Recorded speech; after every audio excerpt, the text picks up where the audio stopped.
Hello, this is your host, Todd Lewis of the Praise of Folly podcast. Tonight, I'm joined again by my colleague, Brock Bellerive, and we're here to discuss atheism.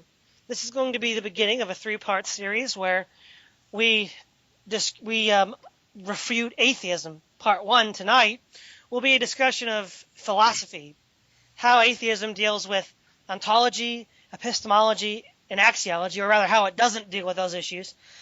Part two, which will be recorded at some later date, will discuss the many historical fallacies and fabrications that atheists have intentionally and maliciously invented about the past. In part three, we will chart the bloody trail of atheism from the French Revolution to modern-day North Korea. So, to begin our discussion tonight, when we're talking about atheists in this sense, I'm primarily talking about the American and English atheist community, or what we might say the new atheists. Though there are other atheists that might not be as well known that would fall into a similar category. Certainly Marxists and anarchists would also fall under this attack as well. And one of the points that we will flesh out later on is that atheists themselves are by nature inveterate liars, and we will show this pretty conclusively in part two. And as a general rule, atheists are pathological killers, as we will show in part three. And I think one of the things to point out here is that the new atheists have tried a different tack lately. They've tried this myth that atheists are more ethical than Christians. Phil Zuckerman, I think is his name, is a secular sociologist who argued that because there were fewer atheists in prison, that means atheists were more moral than religious people, which, of course, being ignorant and sloppy thinking, he didn't realize that atheists were a minority in the U.S. population, so there'd be no surprise that there's a minority of atheists in prison, especially when something like 50% of the population identifies as Protestant. If you took that same statistic in China, I think you'd realize that most prisoners in China are atheists. What do you think, Brock? Well, yeah, like you said, that's just sloppy statistics. He needs to do a per capita measurement of how many people in prison represent that proportion of the population that are atheists and how many represent the population that are not. And, of course, the one thing I've found about a lot of the atheists that I've met is they really think that they're greater in number than they really are. And when in fact, even in the United States, at least half the population questions the sensibility of the theory of evolution. And although that statistic is often not discussed, a lot of times if you just got the impression from the media, from talk show hosts and punditry, you would think that these people who doubt and mock religions of all types, and especially Christianity, you would get the impression that somehow they were in a dominant position in society. And so I think for the most part, theists in general have sort of been snowed into this idea that atheism is this insurmountable ivory tower and we all just have to shut up or face public ridicule, condemnation, or that sort of thing. So I don't think that's really the case. I think there's a lot more opportunity for us to explore the problems of atheism, to challenge the claim that they are, in fact, more moral or more ethical than people who believe in God. There is a wide berth for Christians in the United States and theists elsewhere. Theists, Jews, those who practice Judaism, Muslims, Buddhists, Hinduists.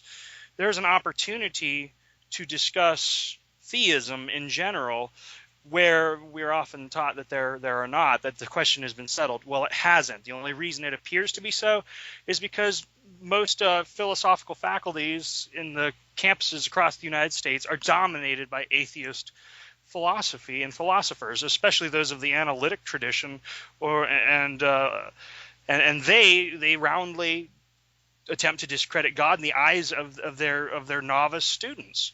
So I think it's really what we've seen among the youth is really just the effect of a complete cultural decay and the abuse of power by professors. So I will maintain for the outset of this discussion that there is an opportunity to present theism and to debunk atheism, and I think we're going to try that. Yeah, exactly. I think there's a segue to the more serious discussion of philosophy. I think we're going to start with epistemology. And a very good segue, which highlights the general stupidity of atheists, is the fact that they are all logical positivists. For instance, when an atheist says, "Give me proof that God exists," what they don't mean a geometric proof or a kind of a priori axiomatic proof, which you might use in geometry or philosophy. What they mean is, give me some empirically verifiable scientific measurement. Or in other words, they'll say, the only way by which we can know is via the scientific method, which of course is just patently idiotic and stupid, because history is a valid source of knowledge and doesn't follow the scientific method in the slightest, because the things that we're talking about are by definition in the past and hence not available to the scientific method. Furthermore, mathematics and geometry as well are not available to the scientific method. These are a priori axioms that we come to through reflection. Well, absolutely. Like you said, when somebody says, prove the existence of God, it's really a loaded question, and the fact that it's a loaded question usually flies over the person's head who's supposed to answer it, because they're not necessarily skilled in understanding that the question already presupposes an epistemology. Well, you can't just answer the question then. You have to then say, well, wait a second. Why is that the only source of knowledge? And how did you come to that to begin with? And I think the epistemologic position is going to be empiricism. So, but like you said, there are plenty of places where these proofs for God aren't actually empirical at all. And they never pretended to be. For instance, Aquinas, his was a metaphysical proof. Leibniz, his was a logical proof. Kant, his was an ethical proof. Yeah, you could make an empirical proof. Aquinas did work on that as well. But if you read a lot of what Aquinas wrote, especially the Summa, his was a metaphysical project. So he would have kind of laughed at the idea that, if somebody approached him, please tell me how God exists by the empirical method, and if you can't, therefore he does not exist. That's a laughable and completely erroneous assertion. Well, exactly. And to make it even more clear to the listener, the reason why this is an absurd position is, let us say that I were to talk to an atheist, and I would say, I know this guy named Brock Belliver. He's a swell guy, and they'll say, prove to me he exists. And so basically, they set up a test in Summerdale, where you live, Brock, and they contrive a scenario where they believe that if you're aware of it, you'll act in a certain way. You don't act that way, therefore they conclude you don't exist. Well, that's patently absurd. You might have just chosen not to participate in the exercise. But that is exactly the kind of proof that I've heard them say this on YouTube and on TV. They'll say, this is how you prove God. Or they'll say, I did this and God didn't do anything. Well, yeah, because God didn't feel like participating in such a silly, absurd thing. Because they fundamentally don't understand what God is. They are coming at the search for God on their own terms. They're trying to cause God to be or not to be according to their own whims. They're trying to, like with the example of the individual trying to conduct an experiment by observing me, and he concludes that it's not me because it didn't match his presuppositions. Exactly. That's why it's fallacious and absurd. Right. Now, you mentioned that oftentimes the theist doesn't understand that it's a loaded question. I might also argue that the atheist doesn't understand it's a loaded question. He's so ignorant that Peter Atkins twice debated William Lane Craig, and in each debate he said that there are no philosophical presuppositions in science. Even an atheist like David Stove or Thomas Nagel would laugh that to scorn. And yet that's the baseline of so many of these new atheists, or as they're called, fundy atheists. Yeah, because that is a case of blatant circular reasoning, that to suppose that science can prove itself, because it does rest on philosophical assumptions. It rests on metaphysical naturalism. I know, especially with the analytic philosophers and the logical positivists and verificationists, people like A.J. Ayers and Quine wanted to demonstrate that metaphysical propositions have no meaning. Well, uh, to state that the only meaningful propositions are scientific propositions is itself a proposition that is provable only outside of the realm of science, and hence it's a logical absurdity, because you've already rounded out the meaningfulness of the statement, rounding out the meaningfulness of those kinds of statements. And so, like when Peter Adkins says science relies on no presuppositions, it's no different, because it has to rely on some presupposition. Before we do science, we must assume what? The uniformity of nature. The uniformity of nature is the fundamental. Well, not the uniformity of nature, and the uniformity of nature in time. So, without an appeal to history, right? Well, see, then now it has to be an appeal to history again, which is not an appeal to science, and it's an appeal to past experience. But also the uniformity of nature. That means that the physical laws are universal, and that's why they sort of depend. They depend on this uniformity of nature to obtain their philosophical system called monistic reductionism, or in other words, there has to be some sort of single reality. Well, that's not actually a scientific principle. It's a starting point. It's a presupposition. In other words, it's a metaphysical presupposition, and all metaphysical presuppositions seem to, they touch the scientific realm, but they're not necessarily proven by it. Well, it's like what Kant said. Everybody does metaphysics. Some just don't do it very well. Right. The other problem with, let's be clear here. The dominant epistemological paradigm in the scientific community and in the popular atheist community is what we might call empiricism, logical positivism, or verificationism. Mm-hmm. And verificationism was popularized by A.J. Ayres in, I think, around 1936 when he wrote his book on epistemology. Mm-hmm. And now A.J. Ayres, but see, here's the thing, here's the kicker. These people are so ignorant and stupid, they don't realize that even A.J. Ayres didn't believe in logical positivism when he died. He was actually interviewed, and he said that he was asked, what is the problem with logical positivism? He says, pretty much everything. I mean, that's what he said in the interview. I recall that interview, actually. I watched it just recently for a good laugh. Because, I mean, and you and I have dealt with these verificationists. They're still around. They've still clung to this idea that even its founder sort of realized it was complete insanity to actually believe. So it's weird how not up with the times these people are with the philosophies that they embrace. Yeah, they're stuck in the 18th century. I mean, Brock, what was the formulation that Hume gave about mathematics and superstition and committing it to the flames? Oh, yeah. But he said if any of these volumes contain something unprovable and measurable, or anything that doesn't pertain to experience, it should be committed to the flames. Well, his entire book was basically a bunch of ponderings on human experience, which themselves were not really experienced in reality. Well, the same thing goes for verificationism. I think A.J. Ayres formulated it as basically anything that's not empirically verifiable or testable is not true. But that statement itself is not empirically verifiable or observable. Commit it to the flames. And so it's a self-refuting nonsense. It's these people just don't understand philosophy. The most basic intuitions of philosophy are totally lost on even, scientists of tremendous erudition in their own field. Yeah. I think it just had a lot to do with the reductionism.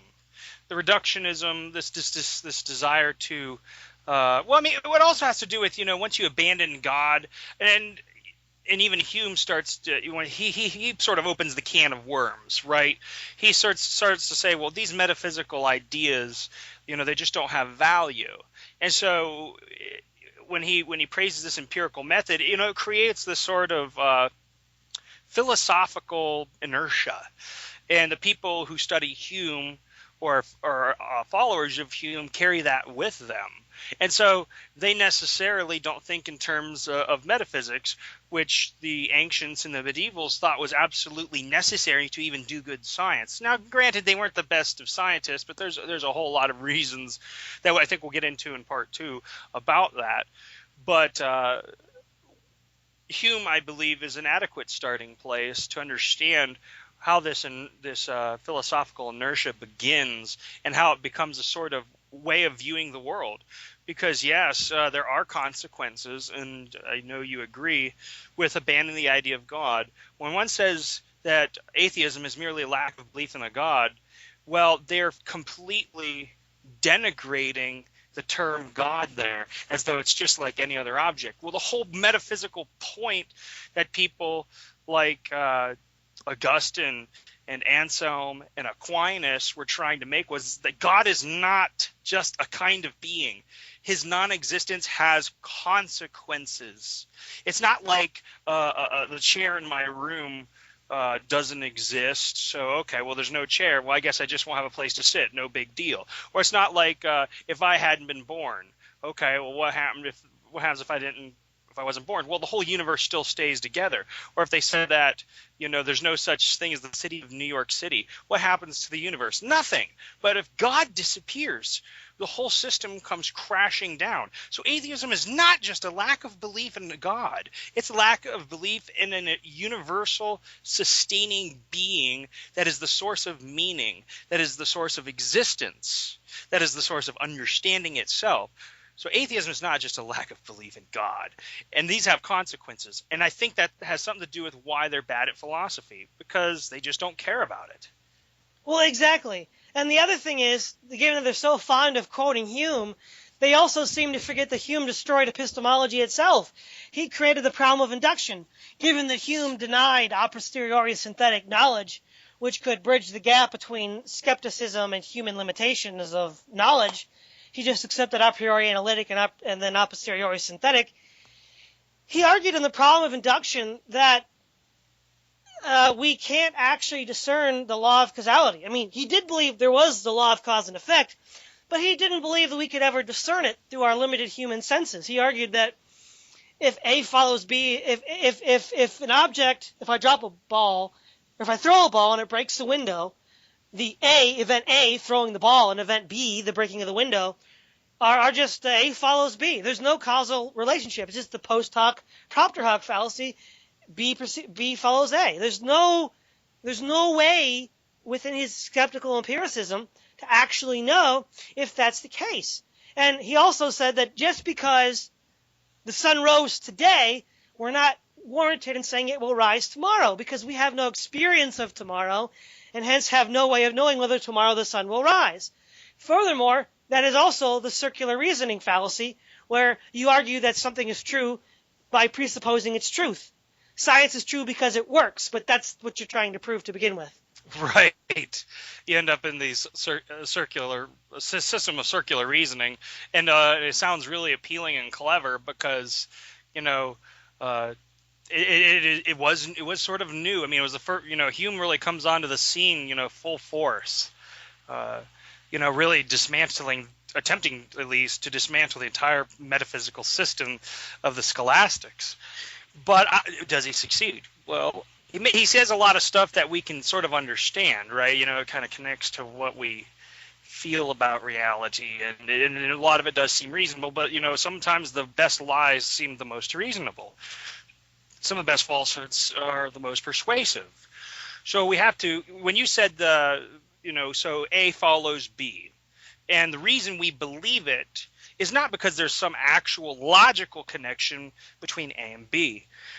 It's just the constant conjunction, as Hume would refer to it, between those two events, so that we then say that B follows A. Well, there's a huge, massive problem, and this actually moves into where Kant's going to go with this, because I was doing a little thought experiment with this, and I'd thought about it before.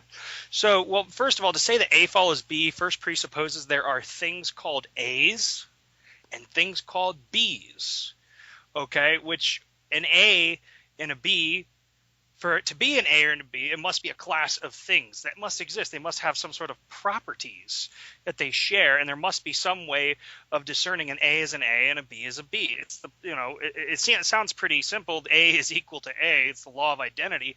But there's a problem with Hume saying what he says about human impressions and understanding, because if Hume is correct, there's nothing but nominalism. There are no A's. There's this A, there's that A, but when we say A, they don't refer to the same thing at all. So to talk about things like causes and effects, that's pure metaphysical posturing, complete metaphysical posturing, to refer to something as cause and effect at all.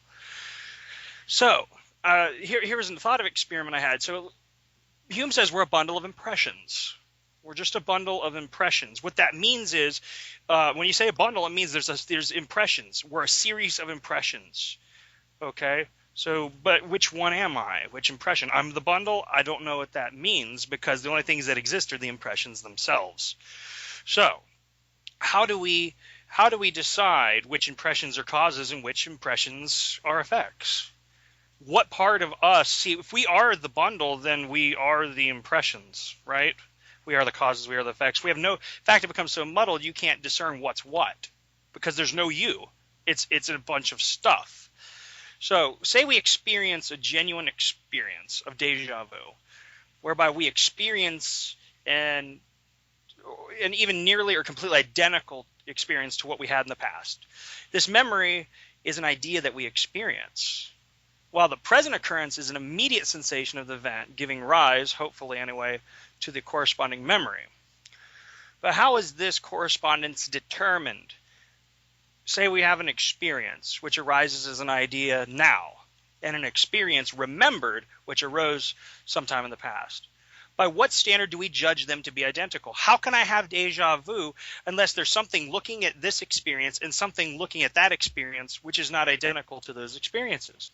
How does the mind judge the two to be identical? According to what standard? If nominalism is true, then it cannot. But we do. We do all the time. How does it do it? And this is going to be the gateway to Kant, because Kant is going to tell us, yes, your mind is the one doing the work. It's not reality. It's not the impressions. It's not your sensations. Those provide the nitty-gritty, the stuff, the goop of your experience.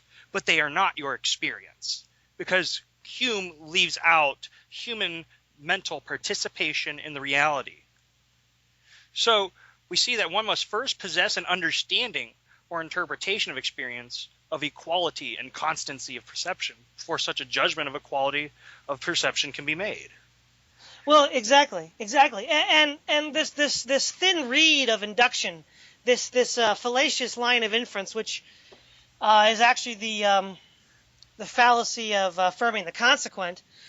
I think Bertrand Russell quite accurately described the problem of induction, and this comes from the Scientific Outlook, beginning at page 77. All inductive arguments in the last resort reduce themselves to the following form. If this is true, that is true. Now that is true, therefore this is true. This argument is, of course, formally fallacious, and as I said before, that's affirming the consequent. Suppose I were to say, if bread is stones and stones are nourishing, then this bread will nourish me. Now this bread does nourish me, therefore it is a stone, and stones are nourishing. If I were to advance such an argument, I would certainly be thought foolish. Yet it would not be fundamentally different from the arguments upon which all scientific laws are based. In science, we always argue that since the observed facts obey certain laws, therefore other facts in the same region will obey the same laws. We may verify these subsequently over a greater or smaller region, but it is practical importance is always in regard to these regions where it is yet to be verified. And skipping ahead a little bit here, he says, unfortunately, no one has hitherto shown any good reason for supposing that this sort of inference is sound. Hume nearly 200 years ago threw doubt upon induction as indeed upon most other things. The philosophers were indignant and invented refutations of Hume, which passed muster on account of their extreme obscurity. Indeed, for a long time, philosophers took care to be unintelligible, since otherwise everybody should have perceived that they were being unsuccessful in answering Hume. Now, basically, what he has just said is that the argument by induction is a fallacy, and that Hume destroyed epistemology. So if you're an atheist, you have to believe you have to destroy epistemology in the process. Well, yeah, I mean, the problem of induction, it wasn't resolved until Kant comes along, and there's a whole lot that Kant spoke about that was necessarily bundled with his rebuttal that atheists would find completely repulsive. So I have no doubt that they would, if they do accept Kant's claim about causality and the unity of apperception in the human mind, then they would reject his arguments about God. But one cannot simply do so. So on pain of contradiction, they think that their epistemology has been salvaged. But if they wanted to be consistent, Bertrand Russell is absolutely right. Everything dies with Hume, it seems. Exactly. I mean, if you follow that path, you've just committed philosophical suicide, and you have no basis on which to know anything. And there really are no alternatives within the atheist framework to this kind of radical empiricism, which we see in the anarchist tradition, the Marxist tradition, the liberal humanist tradition in the West. And most alternatives, whether it's a kind of a revelatory illumination theory like Augustine, where God, through his light and spirit, illuminates what we see and gives us, as sort of C.S. Lewis said, right? I believe because God lights up the ground, the drawer, right? He lights up the drawer in front of me, so I can see. I see only because God lights it up. Or Kant, who might not put it that way, does his fundamental core philosophy is based on God. And it's funny how they'll say that, well, Kant debunked the ontological argument. Well, but you forgot that Kant used the moral argument, which is not really pertinent to this direct discussion, but Kant is not an atheist, and atheists are very disingenuous when they claim that Kant demonstrated atheism. He did no such thing. He demonstrated theism with the use of his moral argument. Oh, absolutely. Did you want to discuss the moral argument at all, or? Not at the moment. That might be for another podcast. But I'm just making the point that Kant was a theist and did not, while he rejected some of the other theist arguments, it wasn't because he was an atheist. It was because he there's a difference between being a Christian and being a theist. Well, exactly. Hume was probably an atheist, but Hume was almost definitely an atheist, regardless of what his the end of how his dialogues ended. I think he just threw a bone to the theists just so he didn't die. But to get back to what I was trying to say, at least clarify, is there a reason to accept what Hume threatened? Is there a reason to believe Hume? Now, the problem is if you're going to decide to believe Hume because you're an atheist, well, then you're not Hume's kind of atheist. Because if you become an atheist from reading Hume, I could understand. But if you have to embrace Hume just because you're an atheist, well, you kind of got it backwards. Because, first of all, you have to see if Hume's reasons convincing. I don't think they are. I think they're a mess, as I previously stated. For a bundle of impressions, how do we judge the identity of objects to even make the claims he's making?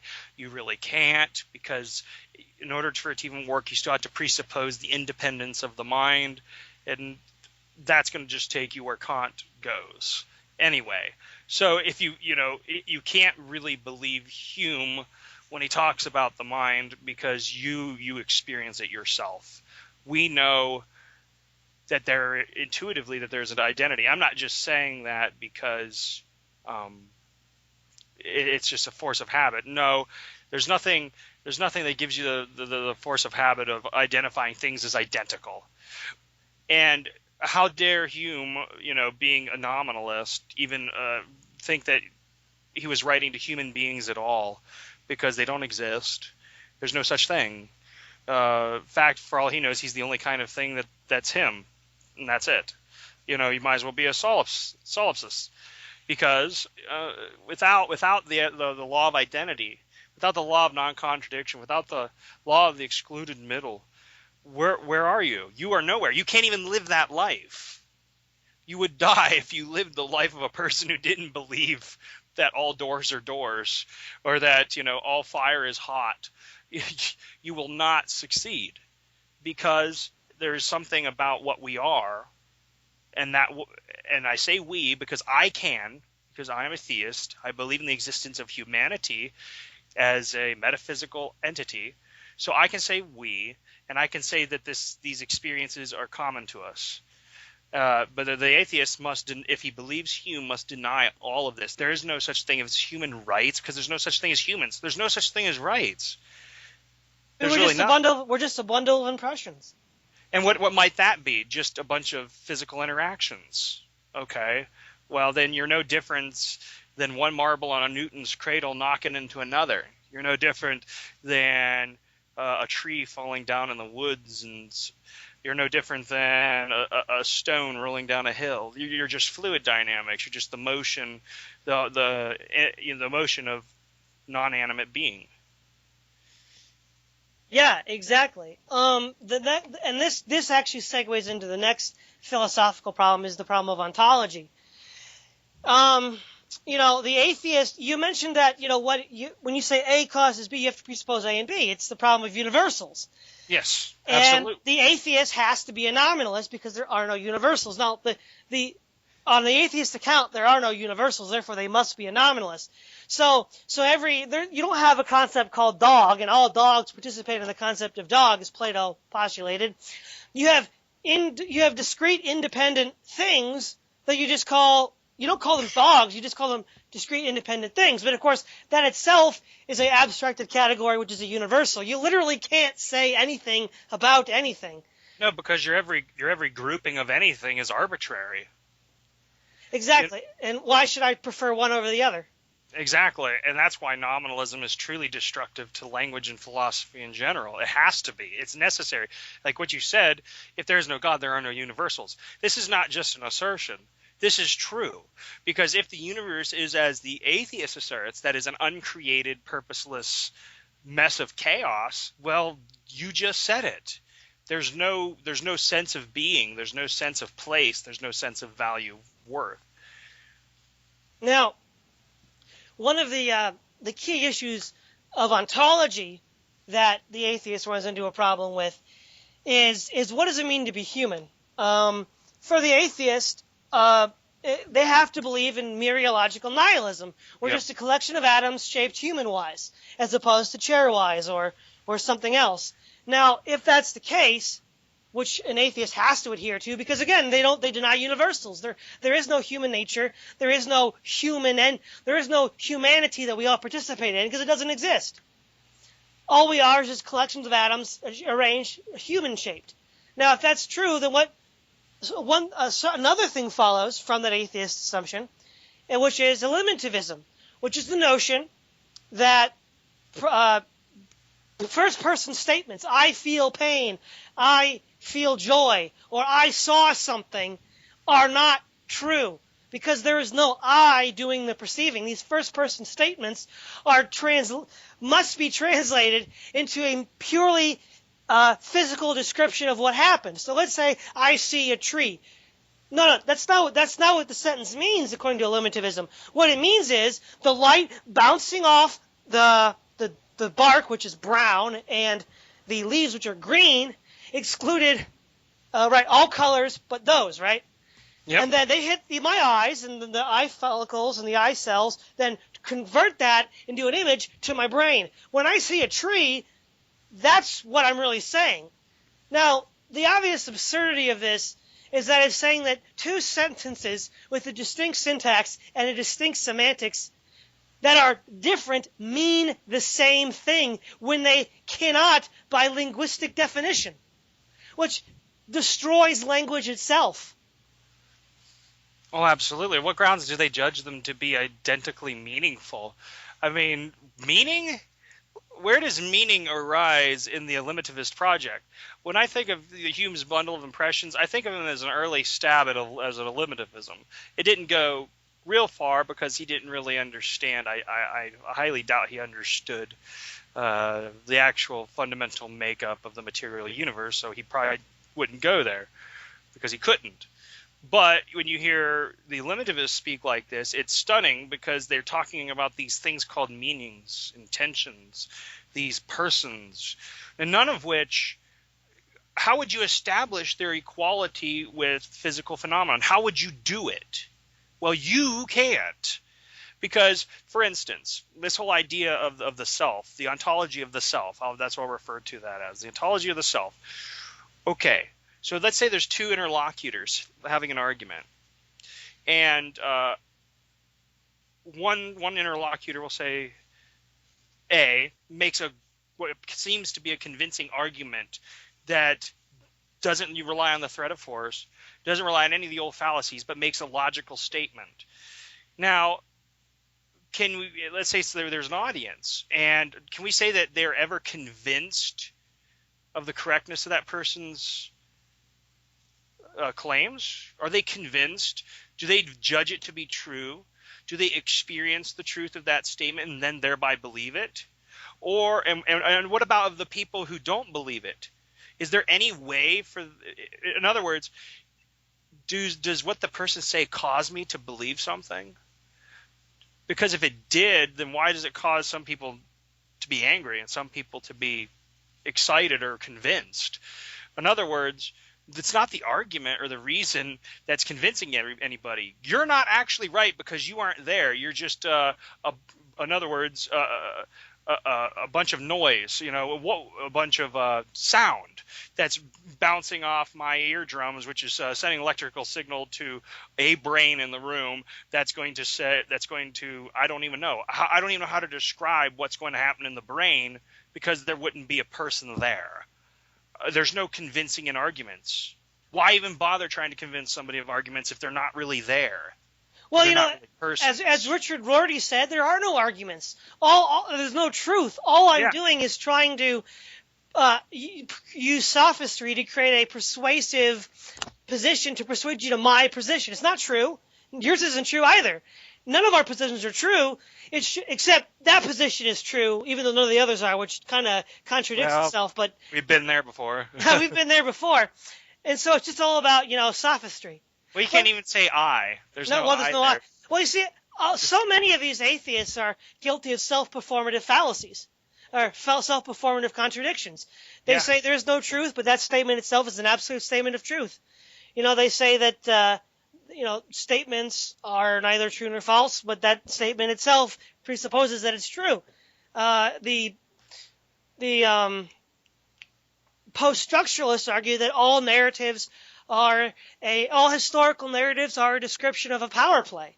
Well, that narrative itself is a description of a power play and therefore should not be believed. I mean, all of these humanist secular accounts are self-referential, they're self-performatively absurd. They do exactly what they say you can't do while they're doing it. Yeah, they get in these weird, strange loops whereby, it's like saying this sentence is false. It's Russell's paradox in a way, and they're always doing it over and over and over, because like you said, was it Richard Rorty who said that about arguments? It was Richard Rorty, I'm pretty sure. Yeah, Richard Rorty. Yeah, I think I've read that. I think that's kind of what inspired me, but only because I thought he totally missed the point of his own statement, which might be possible because who knows what part of his brain was ultimately deciding on firing out that breath of air across his vocal cords to create that sound. Who knows? Because he's not there. There's nobody there. He's just a bundle of impressions. But everything in there is doing its own work. It's just a bunch of, it's quantum mechanics. It's just the quantum soup of his brain that's just firing off stuff that's true, not true, what is true, who knows. If you really, I've thought about this so much that it actually haunted me because I'm like, it just can't be true because I experience what Kant calls the unity of apperception. My mind feels like it's one thing. Sometimes it doesn't. But for the most part, under normal circumstances, I feel like what I'm saying to you, Todd, is me. A collective personhood. Well, the reason why we know that has to be true is which is why Hume, again, is a crappy philosopher. He ignored Descartes. Descartes proved the unity of apperception even before Kant wrote about it when he said, cogito ergo sum, I think therefore I am. Because even if I doubt even if I believe that I'm deceived, I am the one that's being deceived. Yeah, and that I is unitary. I cannot doubt that I'm doubting. Yes, exactly. I mean, you can't do that. That's the whole point. So Descartes already proved the unity of the mind, and Descartes, did Hume even deal with Descartes? Strangely, no. I think no, he did a little bit. I forget which work it was because it was Descartes was having a discourse with the one princess. I forget her name, but it was regarding the interaction of the soul and the body. What's her name? Christina? Yes, that's her. She was questioning him about, and she was very sharp. She was questioning about the interaction between the soul and the body, as well as of the soul and the body. So what ended up happening was, he says, well, it's like the interaction of this force of gravity on a stone. You don't see it, but it's there. But then she was like, well, that doesn't really explain the question. Okay, so you can see where Hume now has his opening. Because he's just going to say, oh, it's just all doesn't make sense. Well, exactly. But there's a fix because where Descartes says, I think therefore I am. Okay, that's basically all he demonstrated that with that single thought. There's this unity of apperception.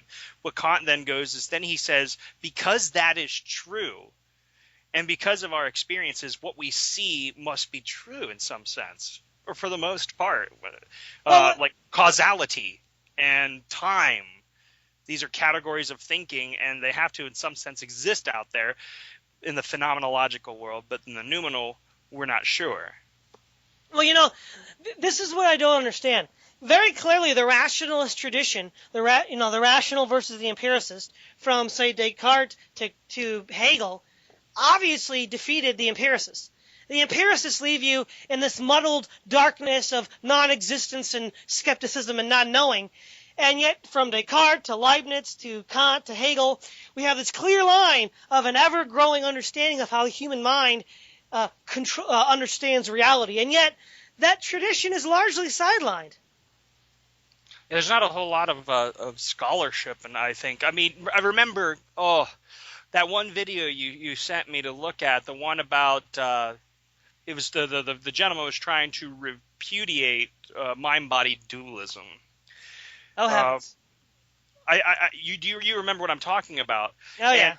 And the fellow, of course, he has a British accent, so it's already more persuasive. Well, he ends up making this assertion that this is why Leibniz was wrong about his supposed implication of the existence of a mind-body dualism. He said that Leibniz gave the account of a machine, and he said if you made the machine incommensurably large and you went inside of it, you would find no perceptions there, right? Okay, so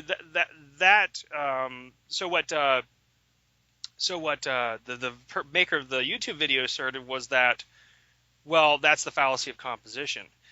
And I heard that and I was like, wait, this doesn't sound right because I think I've read this before. Well, if you go and read Leibniz's monadology,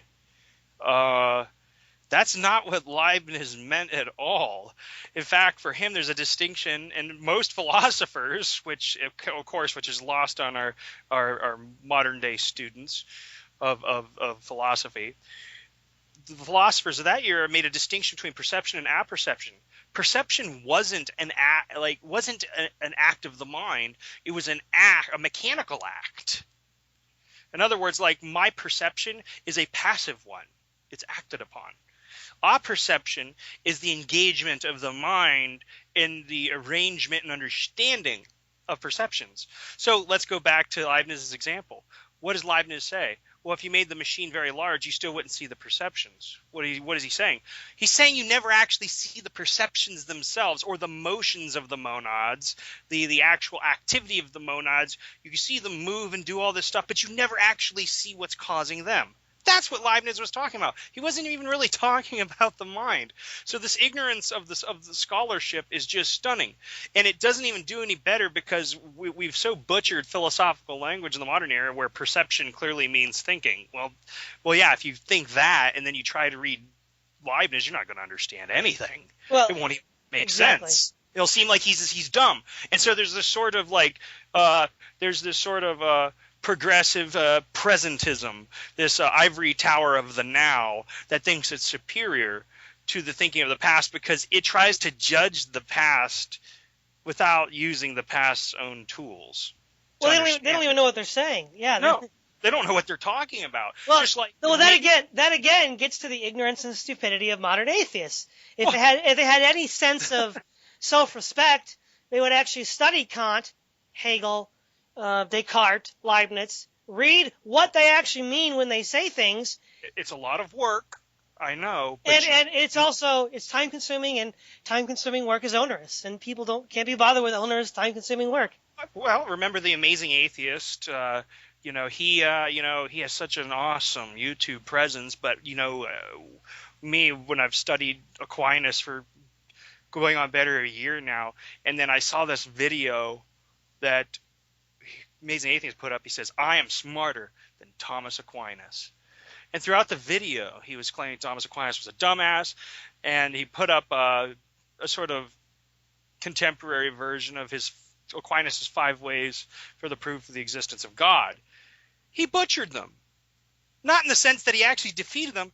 He didn't even know what Aquinas meant by motion or causality, and if you don't, or in potentiality. Does he know the distinction between actuality and potentiality that Aquinas is using? I'm not saying that everything Aquinas said was right. Maybe there's no such thing as potentiality or actuality, whatever. But how can you even begin to judge Aquinas' 5 ways without knowing what tools he's using? And then there's this ivory tower of the present looking down upon these fools from the past, when in fact, the people of the present are just ignorant. Well, the people of the present are the fools, not the people of the past. Yeah. The other thing that we need to get to is the principle of axiology, of ethics. Now, on the atheist metaphysic ontology, there can be no possible foundation for ethics. Ethics is just whatever I think it to be the case, and you might think it's different than me, and somebody else might think it's different than both of us. And other than that, all you can really say, because after all, we're just a bundle of impressions that don't really exist, that are just having chemical reactions in our brain, shaped human-wise as atoms. It's just whatever. And so here's the thing. There are 2 atheists that understood the ethical implications of atheism. And most atheists don't understand it. Max Stirner in The Ego in His Own, and in Friedrich Nietzsche in his collected works. Now, these are going to be a few quotations from Stirner and Nietzsche. Max Stirner, this is from The Ego in His Own. "I am entitled to murder if I myself do not forbid it to myself. If I myself do not fear murder is wrong. There is no right outside me. If it is right for me, it is right. Possibly, this may not suffice to make it right for the rest. That is their care, not mine. Let them defend themselves. And if for the whole world something were not right, but were right for me, that is, I wanted it, then I would ask nothing about the whole world.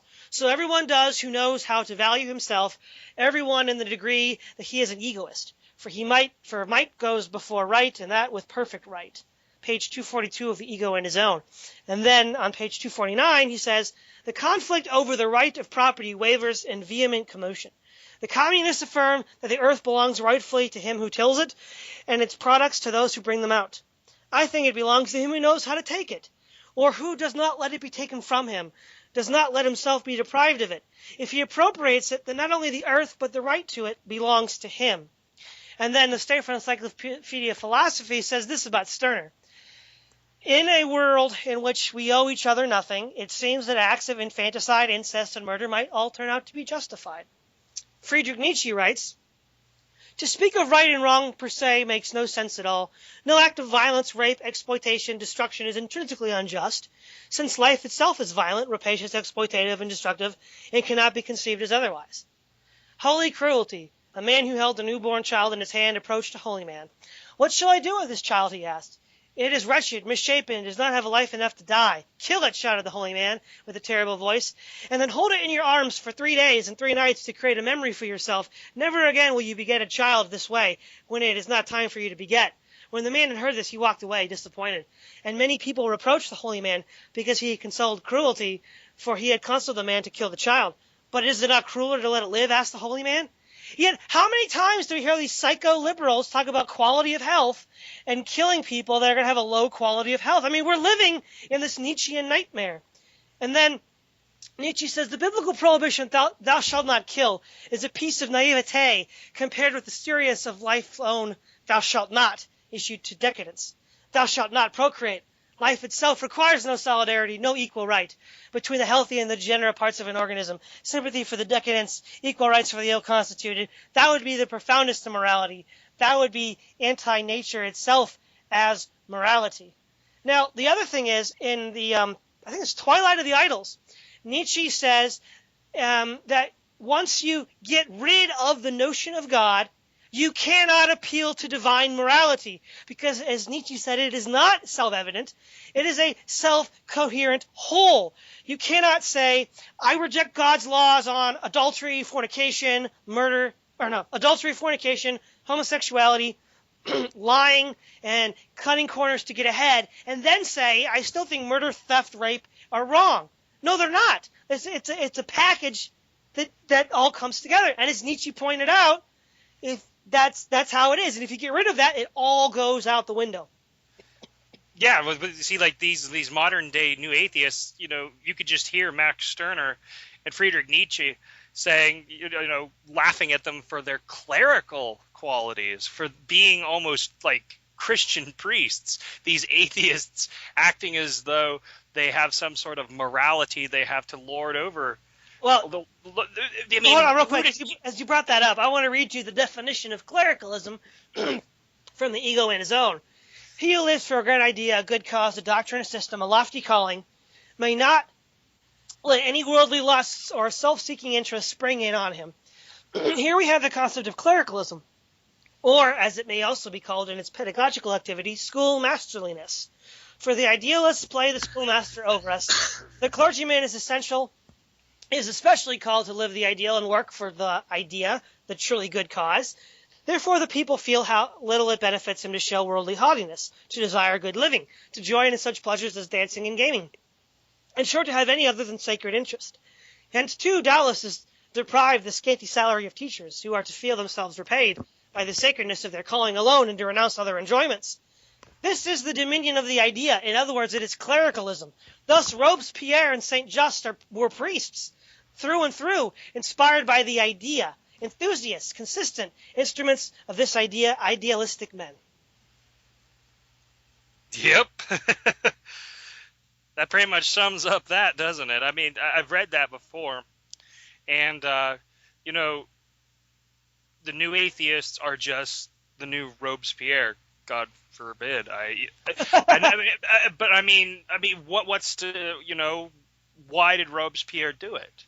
For the revolution. How many times have we heard that phrase? Anything for the revolution. How many times in the past 200 years have we heard that the revolution justifies all? That's just religious talk, and of the worst sort, because it's inconsistent. It doesn't work. It doesn't make sense, and a lot of people die because of it. Or in the West, it's not the revolution; it's progress. It's liberty. Oh, well, that's the new revolution. Progress is just. It's the reinvention of revolution. Revolution as a forever ongoing project. I believe that was it Lenin that proposed that? The revolution never ends. I'm trying to think, it was Lenin or Trotsky. I don't remember, but that sounds something like they'd say. Well, I mean, so you see how it's just seeped into our language, and we didn't bat an eye. This idea of a never-ending revolution. It's actually the butt of a joke that was told in the old Eastern Bloc. What's the difference between a capitalist fairy tale and a Marxist fairy tale? A capitalist begins once upon a time, there was. A Marxist fairy tale begins someday there will be. Yeah, right. And of course, someday there will be this utopia. And I know we talked about the scientific utopianism at the beginning of my podcasts, so we need not tread that ground again here. Right. But the fact is, I don't understand why these people are so stupid. If you just read Nietzsche, he will tell you, if you do not believe in Yahweh and Jesus of the Bible, then you have no right to not be murdered. As Max Stirner said, there is no right outside of me. Whatever I will for me is right for me by virtue of me willing it. Right. Well, that all comes from nominalism. And nominalism is just as good as relativism, and it's just as good as nihilism. It's all the same thing because they all come together. You see, Nietzsche wasn't just tearing down a system. He was showing us what the alternate system looks like. He was actually telling us what it would look like, and it is night and day. He called it the abyss where he was going, and you have to go into the abyss. And going into the abyss means getting rid of everything that you think you know about this world.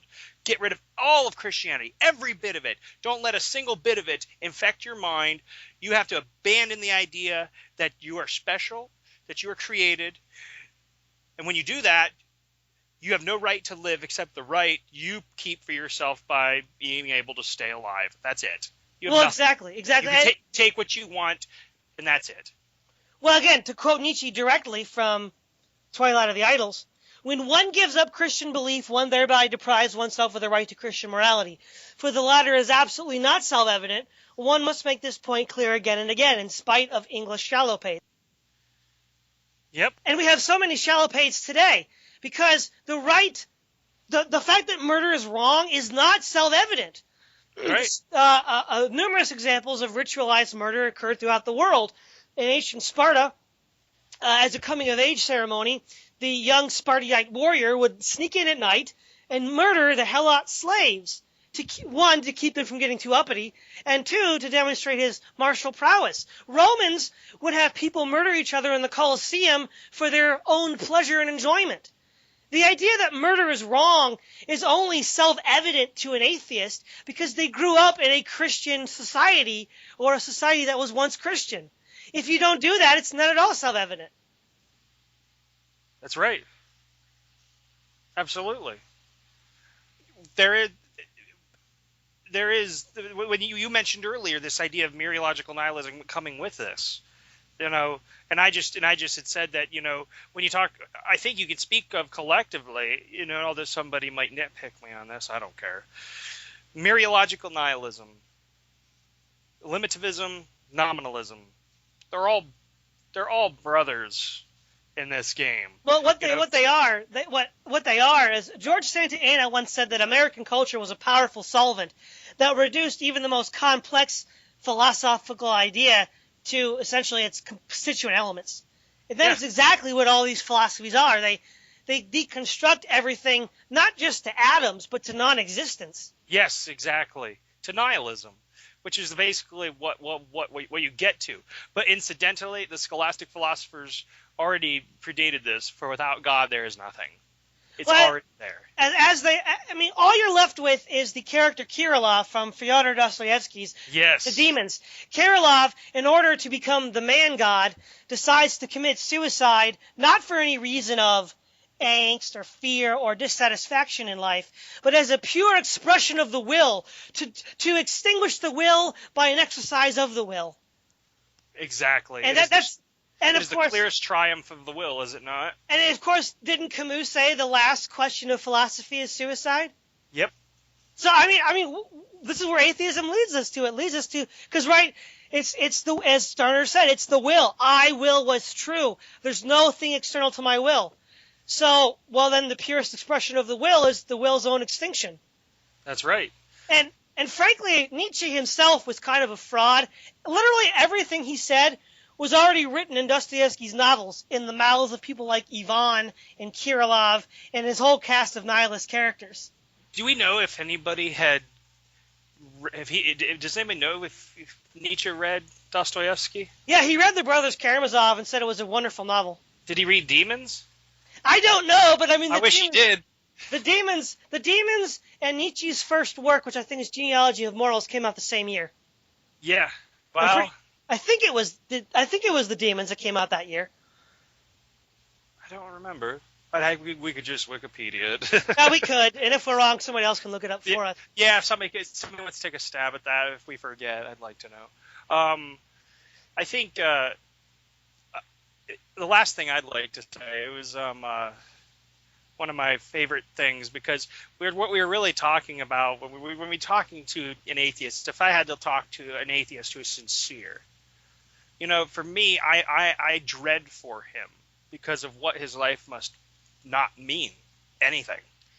And one of my favorite things that Nietzsche did write was the Parable of a Madman. I believe it was in the Gay Science. And actually, I copy and paste it because I wanted to read it because it gives you, it's sort of a punch in the gut, and it's kind of when I first read it, I remember like my hair stood on end because he was like telling you, this is what you have done. Please just listen. This is what has been accomplished, and you need to understand what it means to be an atheist. If you're going to do this, you might as well go all the way. Don't go halfway, because if you're half wrong, you're still wrong. So. This is just a part of it, and it's about the madman. It says, the madman jumped into their midst and pierced them with his eyes. Whither is God? He cried. I will tell you, we have killed him, you and I. All of us are his murderers. But how did we do this? How could we drink up the sea? Who gave us the sponge to wipe away the entire horizon? What were we doing when we unchained this earth from its sun? Whither is it moving now? Whither are we moving? Away from all suns? Are we not plunging continually, backward, sideward, forward, in all directions? Is there still any up or down? Are we not straying as though through an infinite nothing? Do we not feel the breath of empty space? Has it not become colder? Is not night continually closing in on us? Do we not need light to light the lanterns in the morning? Do we hear nothing as yet of the noise of the gravediggers who are burying gold? God, do we not smell nothing as yet of the divine decomposition? Gods too decompose. God is dead. God remains dead, and we have killed him. Well, that's the last that I'm going to read. I got a little tongue-tied there because I just got a message from Todd that says, that was from Thus Spoke Zarathustra. Whoops. I have read both of those, and I don't know why. To make another correction, science. To make another correction, I was right that the first work of Nietzsche was published in 1872, the same year as The Demons, but it was The Birth of Tragedy, which was his first work. So I was. Oh, okay. But basically, most of Dostoevsky's deep reflections on nihilism and atheism had already been written. The only book left he had to write that dealt with that was The Brothers Karamazov. I mean, Crime and Punishment is the will to power. Right. The Demons is the sort of triumph of the will and self-extinction, and then The Brothers Karamazov is if God does not exist, then everything is permissible, as Ivan says, who's, I think, himself a nihilist. But you bring up a good point about the honest atheist, and that's the problem of the meaninglessness of life. And William Lane Craig wrote a very good essay called The Absurdity of Life Without God. He argues that life is absurd if you do not have God or immortality. So let's deal with the question of immortality. If we are purely mortal beings, life is meaningless. As Paul Tillich said, the threat of non-being consumes us. The French Jean-Paul Sartre said that, what difference does a few hours or days make if you've lost eternity? Then nothing you do exists. In fact, Bertrand Russell reflected on the fact that, according to the atheist model of the universe, that all human life was meaningless because once we die, the sun will eventually implode and then expand all the inner planets, burn the earth up, and then the universe will die in the heat death. And so nothing we ever do will ever matter. And that was terrifying to Russell. And mere existence itself on an atheistic model is itself absurd. As Sartre pointed out in No Exit, in Nausea, hell is other people. Hell is existence itself. On the atheist view of life, existence itself is hell. Exactly. And this is what atheists have told us. Hell is other people. Sartre, Camus, Nietzsche. That is what life is. Life is hell. And so clearly, if you knowing that nothing you ever do will matter at all, and you will just die into the dust, and the universe will die in a heat death, itself destroys why even get out of bed in the morning? But let's say you have immortality but no God. Well, you live forever, but you just have hell of other people. It's just nausea. Exactly. It's just nausea. So not having immortality is hopeless, and having immortality without God is hopeless, because if all you have is other people, then you're gonna be consumed in boredom and nausea. Right. And there was I remember, I don't know if it's in this essay or somewhere else, where William Lane Craig mentions a science fiction story, which I don't even ever read, where there's a man stranded on an asteroid, and he's got two elixirs. One, which will kill him, because he's going to die. He can't get off the asteroid. He's lost in the middle of nowhere. And another elixir, which is the elixir of life. And he drinks one of the elixirs, and to his horror, he realizes that it was the elixir of life. And that's how the story ends, and it's a terrifying story, because it's meaningless. I mean, there is no meaningless. I'm gonna read William Lane Craig here. French existentialist Jean-Paul Sartre and Albert Camus understood this too. Sartre portrayed life in his play No Exit as hell. The final line of the words are resignation. Well, let's get on with it. Hence, Sartre writes, the nausea of existence. Camus too saw life as absurd. At the end of his novel, The Stranger, Camus' hero discovers in a flash of insight that the universe has no meaning and there's no God to give it one. Thus, if there is no God, then life itself becomes meaningless. Man and the universe are without ultimate significance. Now, the other thing is, I think it was also Sartre who said that our life is sound and fury signifying nothing, right? Yep. Yeah, it was Sartre that even said, we're not, when people talk of the masks you wear and the person beneath, he said, there is no, you are the mask. There is nobody beneath that. There is nothing there. No, exactly. And I think Nietzsche talks about masks as well. And doesn't Nietzsche also argue that there's nothing beneath the mask? That's right. I mean, Nietzsche also says that we wear masks to get along with people, but even he believed there's nothing beneath the mask. That's right. And of course, if you have immortality without God, you still have, like I said, you just have the hell of other people. Exactly. and the meaninglessness of nausea. Now, the other thing is, atheism is practically impossible. Nobody can live a life believing those things and acting on those beliefs. Nietzsche thought you could, and that would lead to the triumph of the Overman, staring the abyss down. But nobody can do that. Nobody ever has, and nobody ever will. So atheists are constantly living a lie, and if they want to own up to what their meaningless, pathetic existence is, they need to become the Nietzschean Overman, which they're too cowardly to do. The abyss is scary. It's dark and black. And they're too afraid, like little children, huddling close to the burning candle lit by previous religious generations that they're busy blowing out. Well, exactly. And they don't get the Overman at the end of the day. We've been living in this system of things for, 100 years or more now. And what we end up with is the Joker. You don't end it with the Overman, or the Overman is not the kind of person you think he is. In fact, he's an impulsive maniac who doesn't care about his own existence and threatens the existence of others just because it's fun. Well, exactly. And also, Sartre knew this, and he basically just argued you had to create your own meaning. He chose Marxism. Yep. But of course, and Nietzsche to some extent made the same compromise. You have to choose the will to power. But why choose anything over anything else? And if the universe is, and I've heard this before from so many atheists, well, the universe itself may have no meaning, but I choose meaning for myself. No. If every constituent part of an object, and if the object as a whole has a property, each constituent part does too. So if the universe as a whole lacks meaning, then every part of the universe lacks meaning. Therefore, you cannot create meaning for yourself. You're just fooling yourself.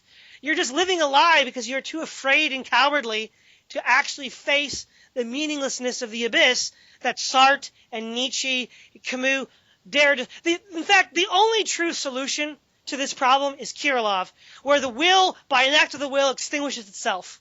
It is the triumph of the will itself. It is its annihilation. It is the only power that it alone possesses. Well, that's funny because that's exactly how Ernest Hemingway died.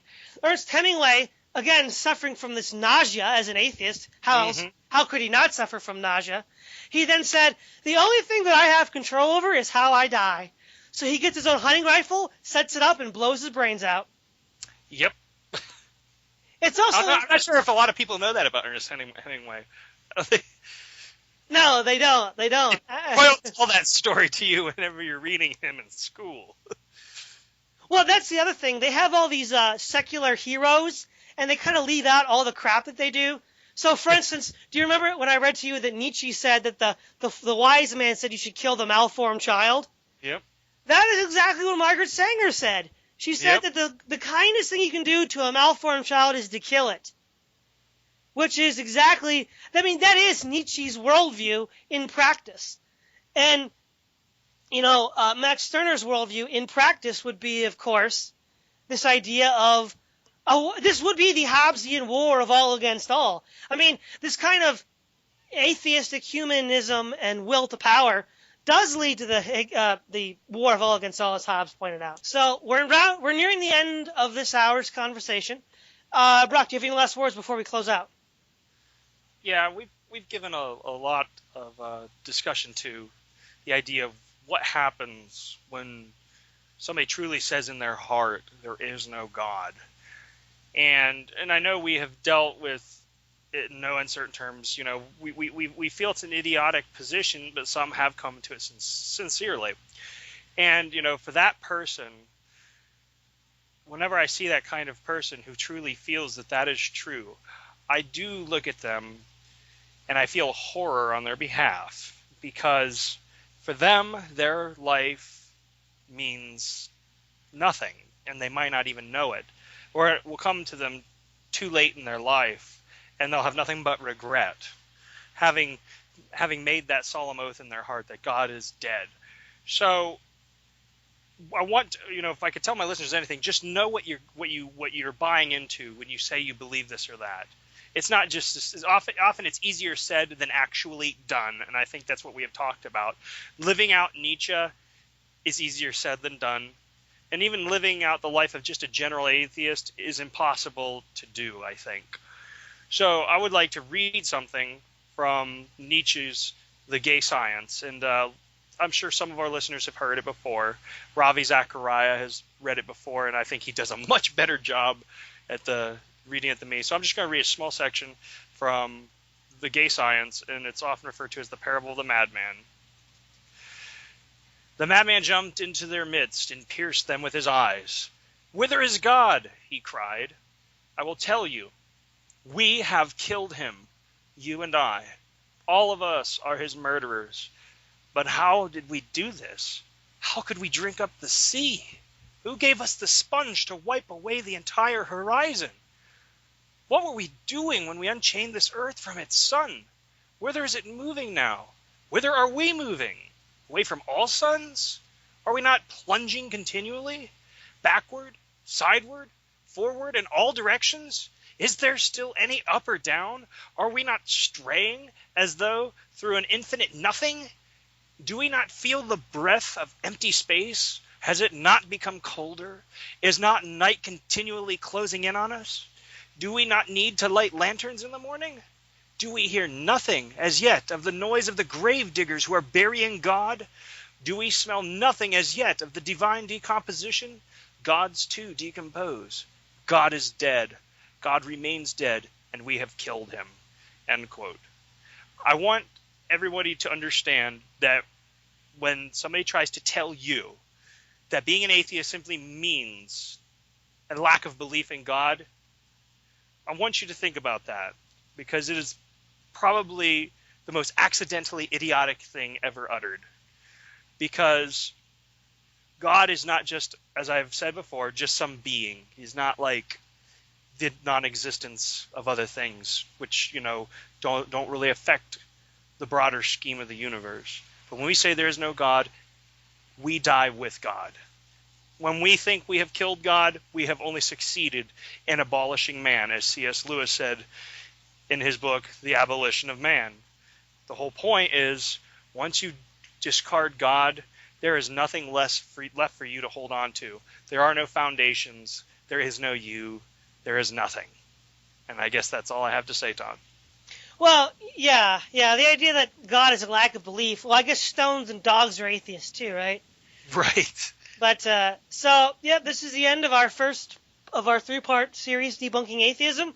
This is Todd Lewis signing off.